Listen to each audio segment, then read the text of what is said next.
have my stove on medium heat. Put a little olive oil in there just to coat the bottom. It expands a little bit, so you don't have to necessarily float the onions in there.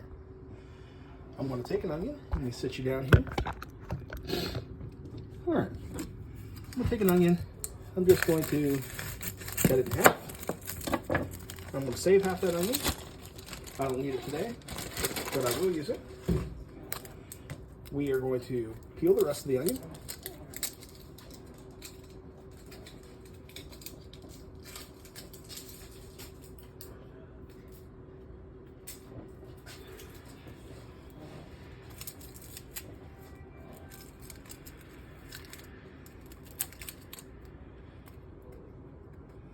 Or if you don't want to go that way, simple, cut the outside layer.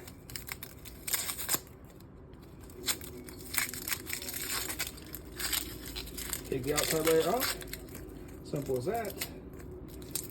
Leave this core on.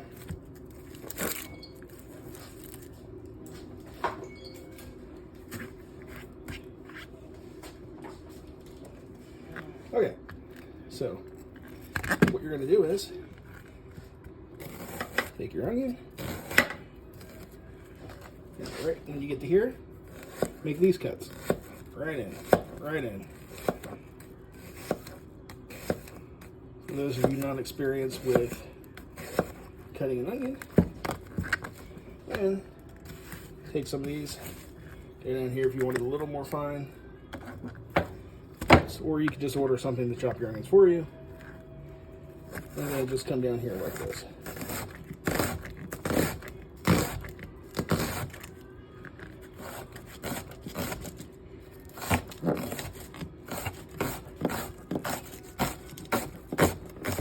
I'll just take that core right out. I'll use that for a vegetable stock later. You see any little pieces of skin. And then if you want your onions finer than that, my non-stick cutting board is non-sticking right now. And there we go. So when that gets hot, we're going to add this to that. We're going to add a little bit of salt and a little bit of sugar. That'll help sweat the onions down. Okay, as you can see, we are right now frying some onions up. I put a little salt, a little sugar on them. And right now, I'm going to put about 1 tablespoon of minced garlic. Let's make that one and a half. Let's make that one. So I'm going to put that in there, and that's just going to be for the last 30 seconds or a minute. We just want it to be fragrant. We don't want it to burn. If it burns, it gets bitter. I wish you guys could smell this because it smells delicious. Now, I'm going to take my tomatoes. I'm going to put them in their hole just like that. Now, the reason I'm doing that is because I got this trusty potato masher, and I'm just going to take, and you just got to break it up a little bit while they're cooking. They're soft. These are excellent tomatoes to use. You can use peeled tomatoes if you like, but these are really the best for making marinara sauces. And you see, I mean, it's a little chunky still, which is what we want.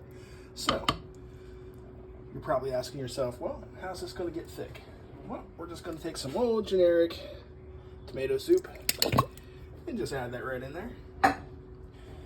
And we're going to take 1 tablespoon of oregano and 1 tablespoon of sugar. And then we're going to simmer that together for 15 minutes. We're going to taste it, and then we're going to salt it if it needs salted. Remember, I already put some salt in the onions, so we're going to salt to taste, because you can always add salt. You can never take salt out. All right, well, while we have our sauce going on, I reminded myself, put up the board, tell you guys what we're making today. Also, I grabbed the cabbage, I put the pot on, because we're going to have to steam/boil this cabbage a little bit. We need it soft, we need it pliable, and we need to remove that core. So, let me set you down. There we go. So how do you remove a core?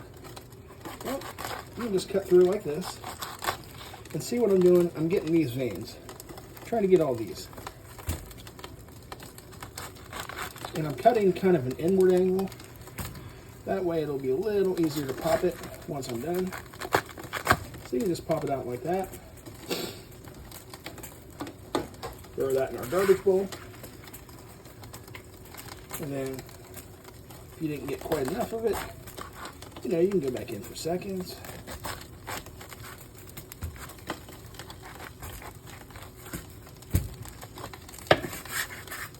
Don't mount your cutting board to your stove. And we'll just pull the rest of that right out. Alright. When your pot starts boiling, throw this in about 10 minutes until these are foldable and pliable. You might have to cut some of these back. So you just might have to trim a little bit. Just whatever gets these to fold better, fold easier. That's all you're trying to do. You're making little burritos. Okay, now we're waiting on our sauce to continue. We got about probably 5 more minutes on the sauce. This is starting to boil. So we're going to put that in just a minute when it comes to a rolling boil. Now what I have here in the pan is the meat mixture that's going to go inside. So we have about 2 pounds of hamburger and about a ½ pound of pork sausage. It tastes a lot better when you mix your sausage and your beef. Trust me. Now we're going to take that. We are going to add half of the sauce to it when it's done to get it a little packed in. We're going to add 1 egg. 1 egg, just like that. Put that in your trash bowl. Add a little bit of uncooked rice. I put 1 cup. And let's see, we'll squeeze a little bit of this sauce mixture in. There we go. Let's just get, I know I said half, we're just going to put, let's just call it 4 big spoonfuls right in there. Now I'll mix it by hand and then we'll get back to you. Okay, now I pulled one of these cabbage rolls out, or cabbage leaves out, so you can see this is what it's going to look like. You want it, you don't want it to tear, but you want it loose enough to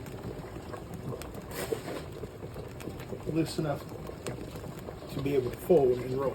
So what you're going to do, some people take this part, cut it out.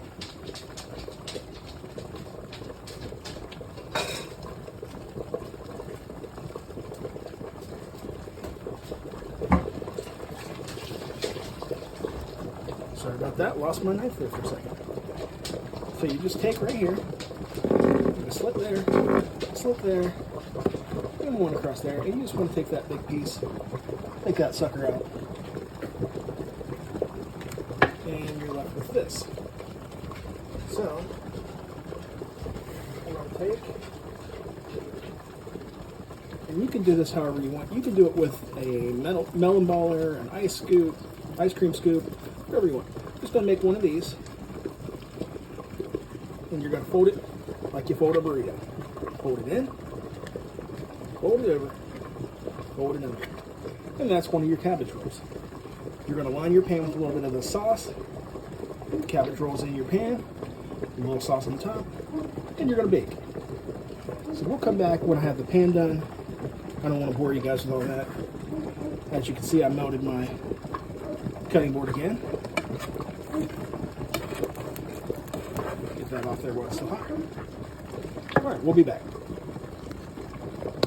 Okay, so here's what they look like when they're done. And we'll just take a little bit of this. We'll just spoon a little bit of that liquid right over top. Now remember, I put some down in the bottom of the pan too. You can either use it all on here, or you can do what I'm going to do. You can save the same marinara sauce, and you can make a homemade pizza. So sometime this week, I'll just make a homemade pizza. This sauce will be perfect. Nice sweet marinara. What I'm going to do is bake that for 1 hour at 350 degrees Fahrenheit or 177 Celsius. And we will come back in about an hour. Now, one thing you can do is you can melt cheese over top of this. I've seen people do that, or you can just serve it as is. You could also put cheese inside the mixture if you'd like. We're just going to do it this way. Keep it straight up. I'll probably make a little rice to set this on top of, and we'll have this with our cheesecake tonight, and we will be golden. Okay, it's been about 1 hour, so let's take the lid off here. Let's see what our cabbage rolls are doing. Gorgeous. This one's a little bit charred. Nothing wrong with that. I'll gladly take that one. As you can see, the sauce liquefied a little bit with the grease coming out of the hamburger. And we'll just take that, we'll plate it up, and we'll be good to go. Thank you for watching. Remember to subscribe.